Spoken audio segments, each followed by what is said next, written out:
Eu queria dizer algo para vocês.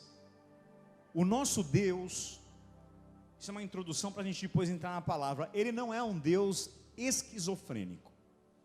E por que eu senti de escrever e de falar sobre isso nesse início? A Bíblia vai dizer, esquizofrênico é a pessoa que cada hora ela tem uma opinião, né, irmão? Cada hora ela está agindo de um jeito. Mas a Bíblia fala em Hebreus 13 que Jesus é o mesmo ontem, hoje e eternamente. Escuta bem o que eu vou te falar, que você vai entender algo para a tua vida hoje, nessa introdução. Então, não há um Deus do Antigo Testamento e um outro Deus do Novo Testamento. Se a gente não souber interpretar as Escrituras da maneira correta, nós vamos ter uma tendência de achar, pô, mas esse Deus aqui é o mesmo daquele, porque esse aqui está acabando com tudo, está mandando fogo, mas esse aqui veio morrer na cruz e é muito manso e humilde. Aí você vai lá em Apocalipse, vou arrancar teu nome do livro da vida, e vou arrancar teu candeeiro. Mas peraí, agora em Apocalipse, será que esse é o mesmo que falou, eu sou manso, humilde de coração, já perdoei seus... Então por que isso acontece? Porque às vezes se você não souber interpretar, parece que são deuses diferentes. Diga assim, há um único Deus. Então, irmão, o Deus do antigo é o Deus do novo. Agora, aqui está a revelação e o detalhe. Ele se relaciona conosco com uma mensagem diferente, de acordo com as eras que as pessoas viveram e que nós estamos vivendo. Então, por exemplo, Luciano Subirá, no seu livro Graça Transformadora, que eu recomendo que você leia, Graça Transformadora, do Luciano Subirá, ele vai dividir os períodos do mundo inteiro, ele divide em 3. Ele chama do período antes da lei, o período de Éden, Adão, até o dia que no Sinai Moisés deu a lei.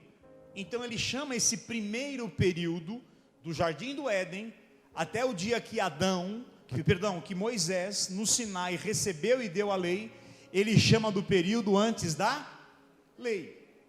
Era uma era, Deus falava de um jeito. Então até Êxodo 20, vocês lembram que eu falei que a murmuração e o pecado, até Êxodo 20, o povo pecava, não tinha consequência de morte, mas depois da lei, todo mundo que pecava começava a morrer. Não mudou Deus, mudou o discurso, agora é uma nova era. Então, de Moisés, da lei, até a cruz e a ressurreição de Jesus é uma segunda era, é a lei. A lei que agia. Então, se do Éden até Moisés nós tivemos o período chamado, Luciano Subirá, ele chama assim, de antes da lei. Então, estou modelando isso. O período de Moisés até Jesus Cristo, até a cruz e a ressurreição, ele chama de lei. E o período pós-ressurreição, começando no Pentecostes, Atos 2, derramar do Espírito, é o período da graça. Então, qual é a era que nós estamos hoje? Que tempo espiritual desses 3 nós estamos vivendo hoje? Graça. Quem não teve quinta na célula, você perdeu uma baita revelação. Ele fechou o livro e o dia da vingança ainda não começou, amém? Quem teve na célula quinta, está entendendo o que eu estou falando. Então veja bem, eu não posso pegar algo da lei, que foi estritamente, por exemplo, dito para o povo no período da lei, na velha aliança, e querer aplicar tudo para os cristãos que estão agora como nós na nova aliança da graça. Assim como também, escute isso, eu não posso pegar tudo que foi registrado e dito antes da cruz e aplicar para os cristãos que estão na nova aliança hoje. Eu não posso pegar tudo que foi dito antes da cruz e aplicar e falar, não, isso aqui que foi falado é 100% para mim. São eras, são dispensações, são alianças diferentes. Agora, guarde bem o que eu vou te dizer.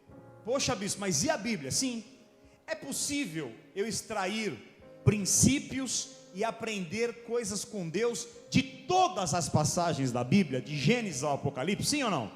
Sim, de Gênesis ao Apocalipse, eu vou extrair e aprender muitos princípios bíblicos, mas eu preciso saber, nós vamos ler isso agora na Bíblia, dividir corretamente as coisas, entender que tem coisas na palavra que não foram faladas para nós. Hoje a gente vai estudar um pouco isso.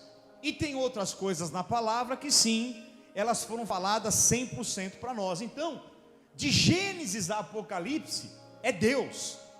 E de Gênesis a Apocalipse você vai ver que cada livro, cada oferta, cada festa, já no Éden, as peles que foram colocadas sobre a nudez de Adão, tudo apontava para o Senhor Jesus Cristo. Jesus Cristo, os profetas, os reis, tudo aquilo era o símbolo do reino, da igreja que viria. Maravilhoso isso. Então em 2 Timóteo 3,16, a gente vai entender essa introdução aqui que eu acabei de falar. Toda a Bíblia é inspirada por Deus e útil para o ensino. Não está dizendo só que é a nova aliança, ou o Novo Testamento, ou só o que Paulo falou após Jesus na cruz, não.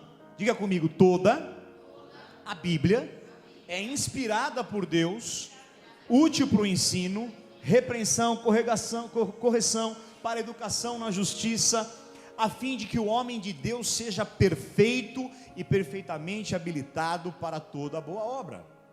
Então, querido, veja, toda a Bíblia, diga toda a Bíblia. Porém, você concorda? Agora eu estou falando. Você concorda comigo que nós temos que fazer essa ressalva? Nem toda a Bíblia foi escrita para a nossa era, para o nosso tempo. E o que é importante então? Eu ter discernimento e saber dividir corretamente a palavra. Amém? Olha só, em 2 Timóteo 2,15, Paulo fala para o seu discípulo Timóteo: procura apresentar-te a Deus aprovado como obreiro, de que não tem de que se envergonhar, que maneja bem a palavra da verdade. O que é a palavra da verdade? É a Bíblia, a palavra de Deus. Essa palavra que maneja, tem algumas traduções que vão dizer assim, ó, procura apresentar-se a Deus como obreiro tal, que sabe dividir corretamente a palavra da verdade. Outras traduções vão falar assim, ó, que ensina corretamente a palavra da verdade. Porque se a gente só pegar e ler a Bíblia assim, como se fosse tudo para nós, meu Deus, tem versículo que você vai entrar em depressão só de ler, porque você não está entendendo o contexto, para quem era, que tempo era, para que povo, de que jeito, quem falou e para que tempo. Faz sentido isso para você, querido? Então, ele fala, procura conhecer bem a palavra de Deus, para que você saiba manejar, ou discernir, ou como algumas traduções falam, ensinar corretamente. Então esse entendimento, ele é importante, porque a hora que eu compreendo isso, é por isso que o que mais virou a página para mim, de alguns meses para cá, é que eu comecei a falar, puxa, olha, isso aqui é só para Israel, isso aqui já é para mim na igreja, isso aqui é para todo o povo, mas é no tempo da lei, não é para mim que estou na graça.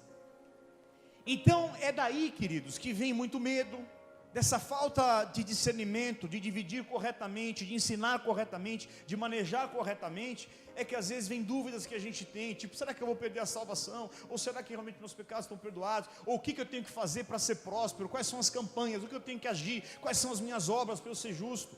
Essas dificuldades às vezes de interpretação, porque não entendemos o que Deus falou para aquela dispensação, para aquela era, para aquela aliança, essas dificuldades, elas causam medo na gente muitas vezes. Agora, quando a gente interpreta corretamente a palavra, nós começamos a ver a graça, o amor e principalmente a segurança de Jesus inundar o nosso coração. Amém, querido?